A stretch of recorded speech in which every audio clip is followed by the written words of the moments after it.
Good morning student. Good. आज हम मेरा नाम I did my bachelors from IIT। आज हम फिजिक्स के क्वेश्चंस करेंगे जो कि फोटोइलेक्ट्रिक इफेक्ट के ऊपर है। ठीक है, चलिए फर्स्ट क्वेश्चन पे ध्यान देते हैं। फर्स्ट क्वेश्चन क्या है? In photoelectric effect the work function of metal is 3.5 electron volt. ठीक है, अच्छा वर्क फंक्शन क्या होता है? कितनी वर्क फंक्शन होता है कि कितनी एनर्जी चाहिए इलेक्ट्रॉन को मेटल से निकलने के लिए। ठीक है, तो हम इसको लिख लेते हैं। वर्क फंक्शन कितना दिया हुआ है? 3.5 इलेक्ट्रॉन वोल्ट। ठीक है, फिर और हाँ, जब भी क्वेश्चन सॉल्व करना है तो पहले लिख लो कि क्या क्या चीज़ हमें गिवन है। फिर क्या है? The emitted electron can be stopped by applying A potential of 1.2 volt negative. इसका मतलब क्या है? नेगेटिव का मतलब क्या है? भी हमने पोटेंशियल अप्लाई किया है उसको रोकने के लिए, मतलब उसके पास पहले से कुछ एनर्जी बच गई थी। ठीक है, इलेक्ट्रॉन्स के पास जो एमिटेड है, तो वो एनर्जी कौन सी थी? उसकी काइनेटिक एनर्जी। हमने पोटेंशियल अप्लाई कर कितना 1.2 अप्लाई करके उसको रोका है। ठीक है, तो टोटल एनर्जी कितनी? टोटल एनर्जी का फॉर्मूला क्या होता है for potential energy? Q V. Q क्या है? इलेक्ट्रॉन है, क्यू की वैल्यू है ई, और वी हमें अप्लाई किया है। ठीक है, तो वी कितना है? 1.2 वोल्ट, और ई ये कितना हो गया? 1.2 इलेक्ट्रॉन वोल्ट। ये एनर्जी वो एनर्जी है जो हमने अप्लाई की है। समझ गए? उस इलेक्ट्रॉन को रोकने के लिए। हाँ, अब इलेक्ट्रॉन के पास एनर्जी आई कहाँ से? किसी फोटोन से। फोटोन इलेक्ट्रॉन पे हिट किया। ठीक है, इलेक्ट्रॉन एक्साइट हो गया, सिंपल। और कुछ तो एनर्जी उसकी वर्क फंक्शन को यूज़ होगी, कुछ एनर्जी जो होगी उसकी काइनेटिक एनर्जी में यूज़ होगी। और काइनेटिक एनर्जी को ख़त्म करने के लिए हमने पोटेंशियल अप्लाई किया। कितना अप्लाई किया? 1.2 इलेक्ट्रॉन वोल्ट। समझ गए? टोटल इसको टोटल पोटेंशियल एनर्जी लिख लो। समझ गए? ठीक है, अब टोटल एनर्जी मतलब कहने का मतलब क्या है? अब उस फोटोन ने इलेक्ट्रॉन को एनर्जी दी, तो अपने फोटोन ने अपनी सारी एनर्जी दे दी इलेक्ट्रॉन को। समझ गए? तो फोटोन के पास पहले से कितनी एनर्जी थी जो कि मतलब बाद में इलेक्ट्रॉन के पास आ गई? टोटल एनर्जी ऑफ फोटोन कितनी? जो एक तो वो एनर्जी जो इसने वर्क फंक्शन में यूज़ की 3.5, प्लस वो एनर्जी जो इसकी काइनेटिक में थी इलेक्ट्रॉन वोल्ट, काइनेटिक एनर्जी भी यूज़ हुई। कितना हुआ टोटल? 4.7 electron volt. चलो हम अब उस पर देखते हैं हमें क्या क्या दिया। The energy of incident photon is 4.7 electron volt. लो, ये तो वही आ गया, तो इसका आंसर क्या है? ए। बाकी भी देख लें। Energy of incident photon is 2 electron, नहीं गलत है ये। If the higher frequency photon be used the photoelectric effect current will rise. Photoelectric effect intensity पे डिपेंड करता है, फ्रीक्वेंसी पे कभी डिपेंड नहीं करता। जितने ज़्यादा फोटोन्स होंगे उतनी ज़्यादा इलेक्ट्रॉन्स एक्साइट करेंगे, उतनी ज़्यादा करंट प्रोड्यूस होगा, जो भी कहते हैं हम। ठीक है, वो फ्रीक्वेंसी पे नहीं डिपेंड करता। When the higher energy of photon is 3.5 electron volt the photoelectric current will be maximum.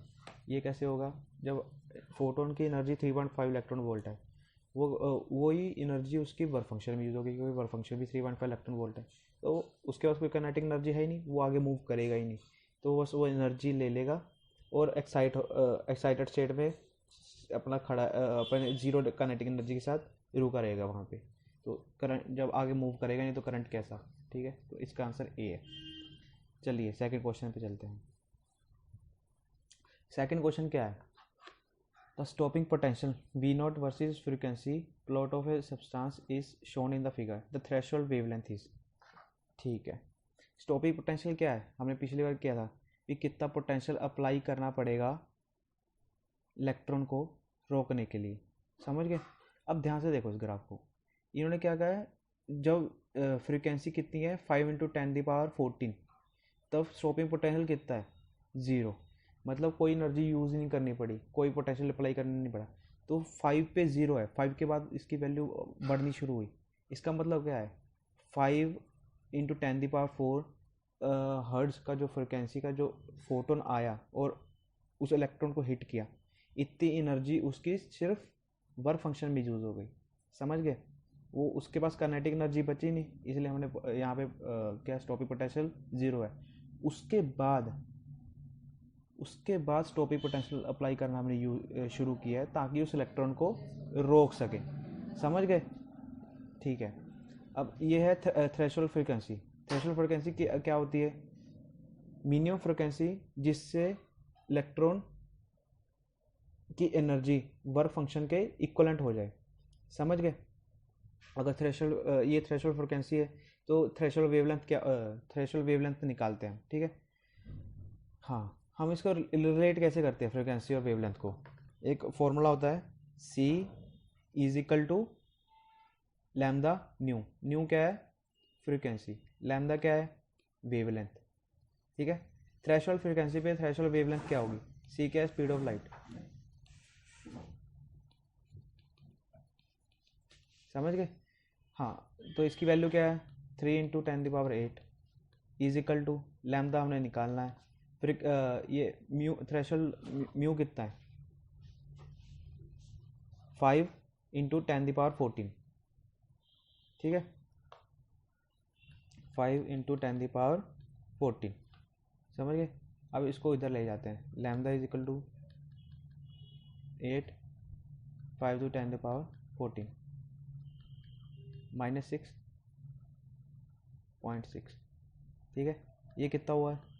6 × 10⁻−7 metre. ठीक है, अब आंसर देखते हैं। इन्होंने एंगस्ट्रॉम में निकालने के लिए कहा है। देखो ये तो गलत होगा। अब एंगस्ट्रॉम में चेक करते हैं। एंगस्ट्रॉम में चेक करते हैं। एंगस्ट्रॉम में चेक करने के लिए क्या करेंगे हम? इसको 1000 से डिवाइड कर देंगे, 1000 से मल्टीप्लाई कर देंगे, क्योंकि 10⁻−10 होता है ना एंगस्ट्रॉम मीटर। ठीक है, ये क्या हो गया? 6000 और ये 10⁻−10 एंगस्ट्रॉम मीटर। इसको एंगस्ट्रॉम में बदल ले। Angstrom 6000 angstrom. समझ गए? तो इसका आंसर बी हो जाएगा। अब चलिए तीसरे क्वेश्चन पे। ये क्या है? क्या कह रहे हैं? Which of the following graph represent the variation of maximum kinetic energy of emitted electron with frequency in photoelectric effect correctly. अब ध्यान से देखिए, फर्स्ट ग्राफ की तरफ चलते हैं। इन्होंने काइनेटिक एनर्जी और फ्रीक्वेंसी का ग्राफ मांगा है। ठीक है, तो पहले पता भी अगर कोई इंसिडेंट फोटोन की फ्रीक्वेंसी न्यू है। समझ गए? तो पहले वो जब इलेक्ट्रॉन को हिट करेगा कुछ एनर्जी तो कुछ फ्रीक्वेंसी तक तो काइनेटिक एनर्जी 0 होगी, क्योंकि वो वर्क फंक्शन में यूज होगी। समझ गए? ठीक है, तो पहला ग्राफ देखते हैं। इन्होंने क्या कहा है? काइनेटिक एनर्जी के साथ लीनियरली आगे बढ़ेगा। और ध्यान से देखिए, जब म्यू की वैल्यू 0 होगी तो काइनेटिक एनर्जी की वैल्यू भी 0 होगी, और उसके बाद जैसे जैसे म्यू बढ़ता जाएगा काइनेटिक एनर्जी बढ़ती जाएगी। ये दरअसल गलत है ग्राफ। ध्यान से देखो, पहले तो जो कुछ एनर्जी तो उसकी वर्क फंक्शन में यूज होगी ना, तो कहने का मतलब क्या है? यहाँ तक उसका थ्रेशोल्ड फ्रिक्वेंसी होगी, तब तक उसकी काइनेटिक एनर्जी 0 होगी। बट इन्होंने कहा है जो पहले भी ऐसा नहीं है, स्टार्टिंग में ही काइनेटिक एनर्जी बढ़ना शुरू हो जाएगी, जैसे हमने इस ग्राफ में देखा था। ठीक है, ध्यान से देखो, कुछ एनर्जी चाहिए होगी जो उसके वर्क फंक्शन को यूज हो, उसके बाद काइनेटिक एनर्जी होगी जो ये इसमें स्टॉपिंग पोटेंशियल के कारण रोकते थे हम। समझ गए? तो ये ग्राफ गलत है। ये क्या कह रहे हैं कि ये तो बिल्कुल ही गलत है। 0 फ्रिक्वेंसी पे पहले काइनेटिक एनर्जी कैसे आ जाएगी उसके बाद? ठीक है, ये भी देखो, म्यू क्या कह रहा है कि 0 फ्रिक्वेंसी पे उसके पास पहले से काइनेटिक एनर्जी थी। ऐसा कैसे हो गया? ठीक है, फोर्थ देखिए।